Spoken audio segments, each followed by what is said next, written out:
Oi gente, como vocês estão? Sejam bem-vindos a mais um vídeo aqui do canal. E no vídeo de hoje eu vim indicar 4 trilogias de fantasia que valem muito a pena você conhecer e ler.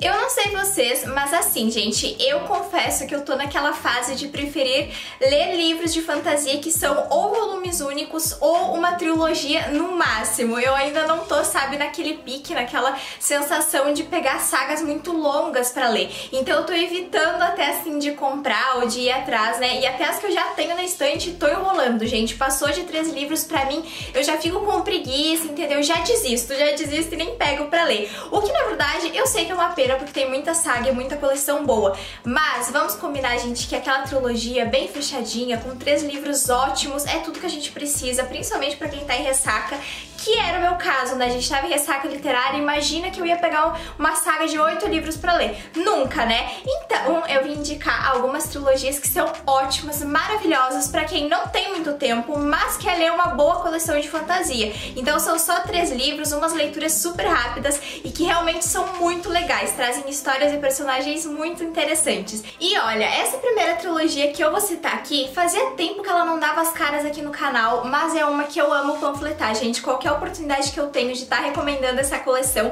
eu estou, porque olha, que trilogia perfeita, entendeu? Que incrível, que maravilhoso. É uma história realmente que me marcou muito, se tornou uma das minhas trilogias favoritas. E é por isso que eu já começo essa lista falando da trilogia da Rebelde do Deserto.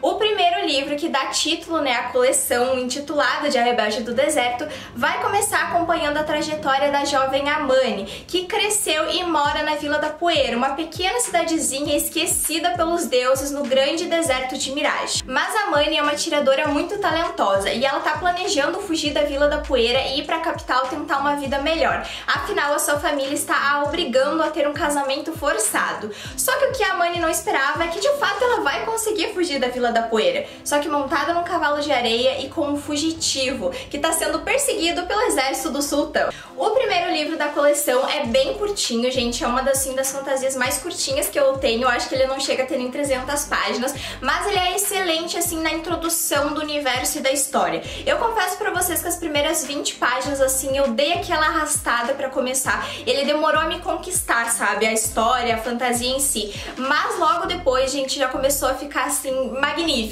A apresentação de universo, tanto da personagem, também da protagonista, quanto do nosso herói masculino é muito bem feita e é muito bem trabalhada. Apesar do livro não ser grande, ele tem alguns plot twists durante a história que eu curti bastante e ele realmente é uma introdução assim e deixa um gancho maravilhoso para os outros 2 da coleção. Além de, claro, ser uma leitura super rapidinha, e eu preciso fazer um destaque à capa, não só deste primeiro livro, mas deixa eu pegar aqui, dos outros 2, gente. Olha só, as capas da coleção da Rebelde do Deserto são muito lindas e eles normalmente estão em promoção. Eu paguei super baratinho a coleção na época, acho que eu paguei R$20 cada um, então olha, valeu super a pena. Já o segundo livro da coleção é A Traidora do Trono, que ele é um pouquinho maior, assim, ele é um número de páginas, na verdade, padrão para os livros de fantasia, né, acho que ele tem 400 páginas, e esse livro, assim, apesar dele não ser o meu favorito da trilogia, eu gosto muito porque a cada capítulo era uma reviravolta nova. Era plot twist atrás de plot twist, gente, eram uns personagens novos que apareciam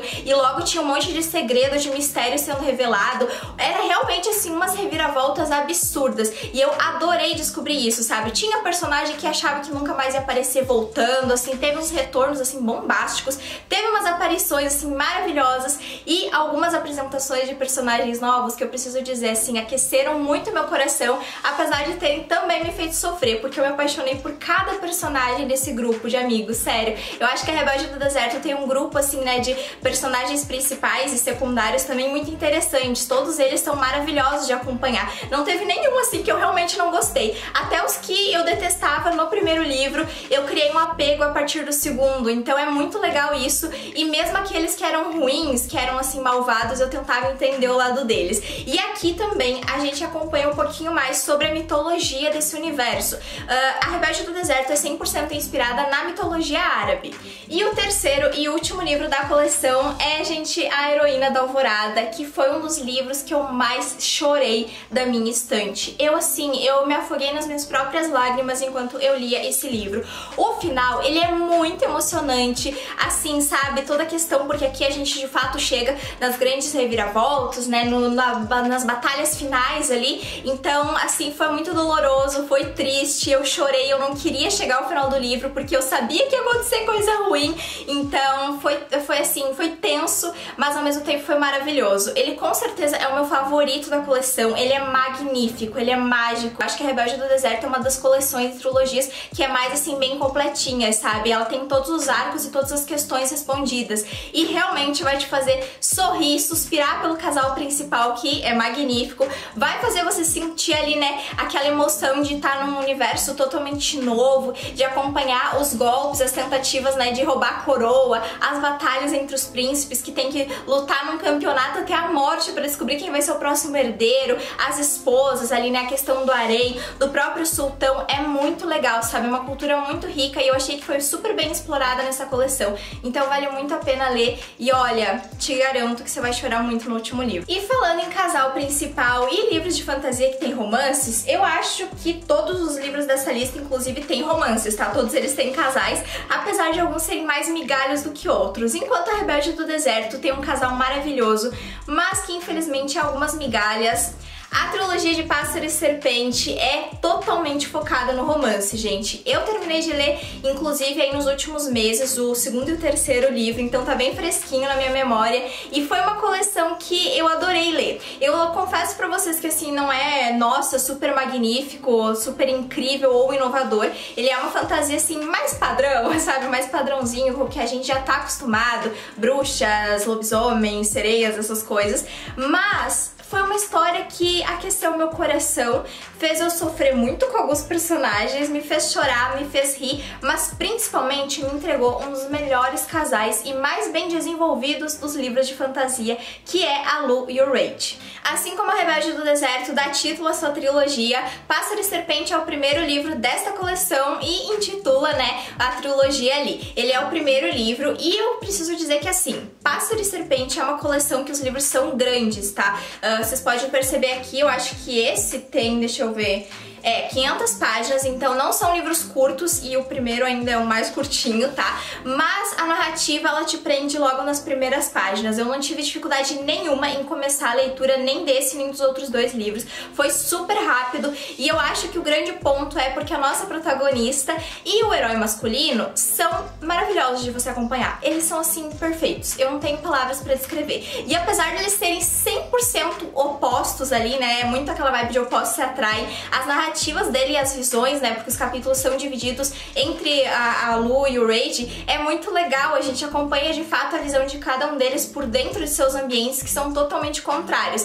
Afinal, o Rage é um caçador de bruxas e a Lu é uma bruxa. A nossa premissa de toda essa história começa justamente aí, quando a Lu acaba se envolvendo numa confusão ali junto com o Rage, né, que na verdade estava no lugar ali só por acaso, meio que na hora errada, entende? Acontece toda uma confusão com toda a cidade ali de Cesarine e aí os dois vão acabar sendo obrigados a se casar para evitar mais escândalos. E aí você já pode imaginar, né, gente, como o próprio livro fala aqui atrás, uma bruxa e um caçador de bruxas unidos em sagrado matrimônio. Só que é claro que o Rage não sabe que a Lu é uma bruxa e aí ela vai precisar disfarçar muito bem, porque ela tá literalmente entrando na toca do leão, gente. O segundo livro da trilogia é Sangue e Mel e, assim, eu considero esse aqui melhor do que o primeiro, mas ainda não é o meu favorito. Eu acho que, assim como a Rebelde do Deserto, o último dessa trilogia também é meu favorito, mas eu gosto bastante desse livro aqui porque a gente vê de fato um desenvolvimento muito maior do casal, sabe?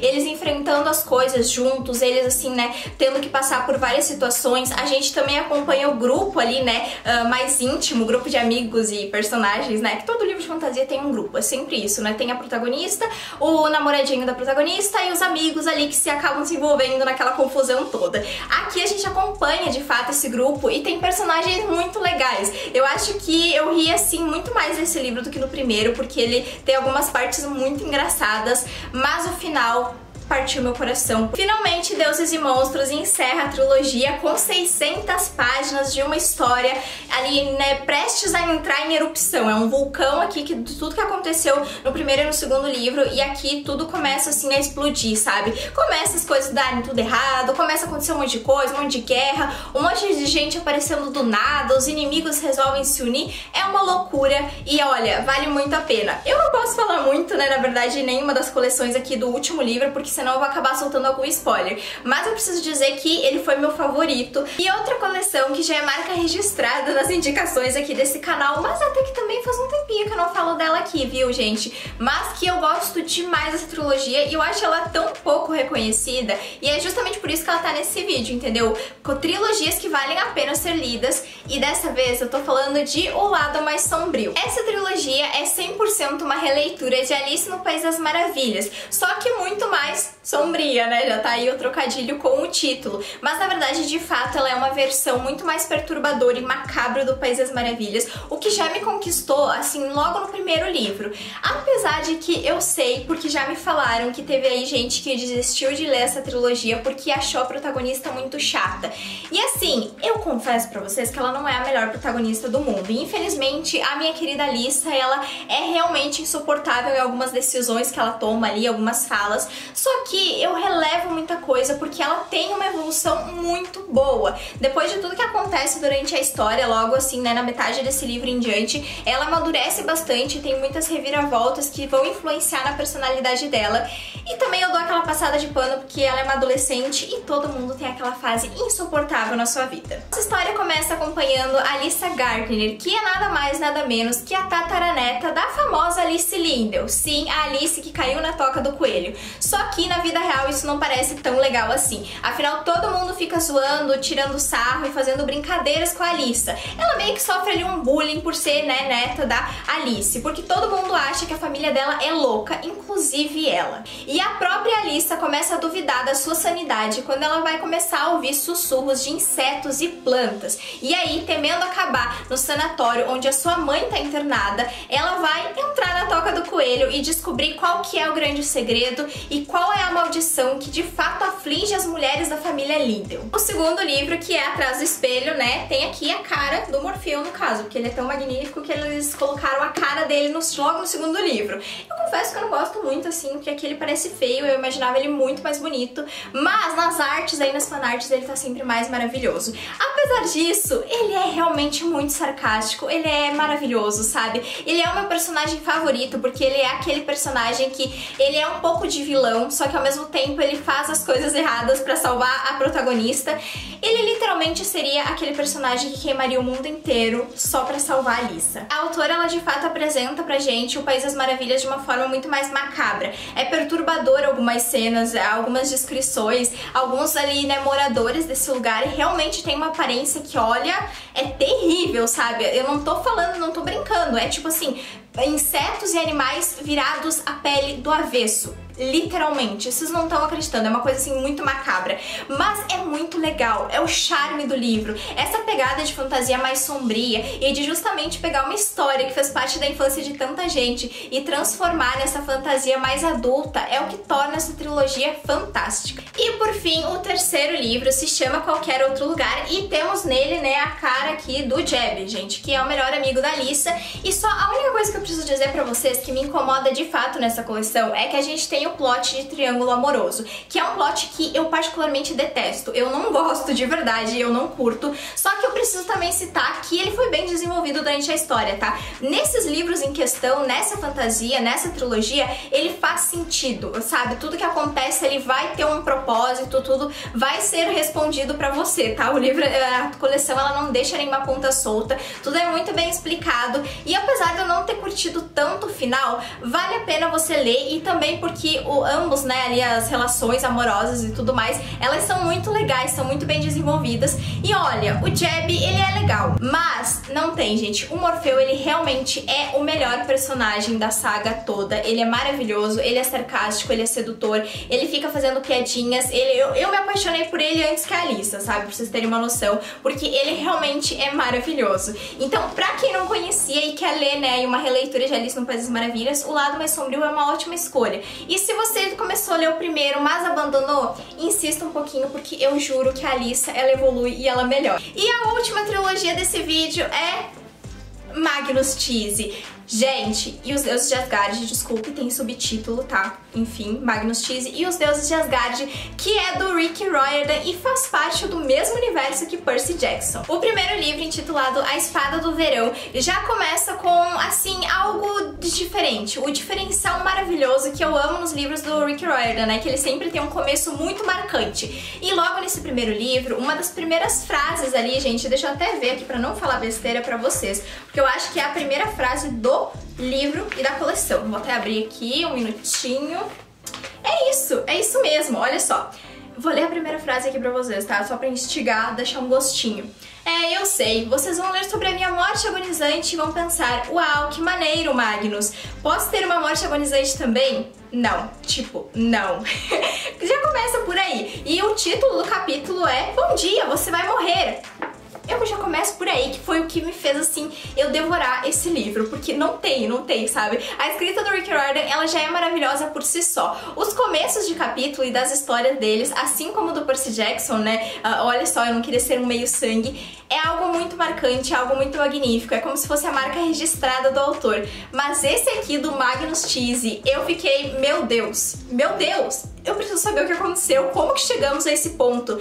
E de fato, a história vai ser contada pelo garoto morto? E sim, a resposta é sim, o Magnus, ele conta a história do além, tá? Isso aí não é spoiler, porque literalmente é falado, é a primeira frase do livro, e foi o que me fez, assim, né, querer continuar a história. Foi justamente essa coisa tão diferente, né, de acompanhar, né, a história dele no pós-vida. É muito, sério, gente, é muito legal essa coleção, é assim, é sensacional. Foi um tiro no escuro, eu acho, do Rick Riordan fazer algo tão inovador e conectar de uma maneira muito incrível com o Percy Jackson, porque se você não reconheceu, tá, o sobrenome, te lembra alguma coisa? Pois é, né, gente? O Magnus é primo da Annabeth, a namoradinha do Percy Jackson. Sim, eles são primos e tem algumas boas aparições dessa trilogia ali, umas participações especiais. Depois de 2 anos morando na rua, né, após o falecimento da sua mãe, o Magnus vai confrontar o tio Randolph e descobrir por que ele só foi atrás do garoto agora. Só que o cara parece que endoidou de vez e começa a falar sobre mitologia nórdica e uma arma perdida há séculos